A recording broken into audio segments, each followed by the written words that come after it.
পতনের আগে অহংকারে ভরে ওঠে। মানুষের পতন কখন হয় জানেন? যখন সে নিজেকে অনেক উঁচু ভাবতে শুরু করে আর বাকিদের খুব তুচ্ছ মনে করে। যোগ্যতার সীমা ছাড়িয়ে কিছু পেয়ে গেলে মানুষ অহংকারে অন্ধ হয়ে যায়, ঠিক ভুলের পার্থক্য বুঝতে পারে না। ধর্মের কল বাতাসে নড়ে, এই প্রবাদটি নিশ্চয়ই শুনেছেন। আসলে এই পৃথিবীতে যে অন্যের সুখ কেড়ে নেয়, তার নিজের সুখও কখনো বেশি দিন টেকে না। কারণ যে ঠকায় সে তার কর্মের ঘূর্ণিপাকে একদিন নিজেই ঠকে যায়। কথাগুলো সত্য। তুমি ফুলের উপর শুয়ে থাকলে সেটা তোমার ফুলশয্যা, আর ফুল তোমার উপর শুয়ে থাকলে সেটা তোমার শেষ শয্যা। কখন কার দরজায় কাকে দাঁড়াতে হবে সৃষ্টিকর্তাই ভালো করে জানেন। তাই কখনো মানুষের সাথে অমানুষের মতো আচরণ করা উচিত নয়।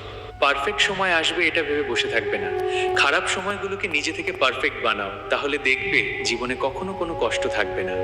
কথা শিখতে একজন মানুষের 2 বছর লাগে, কিন্তু কোথায় কি বলতে হয়, কি বলা উচিত নয় তা শিখতে সারা জীবন লেগে যায়।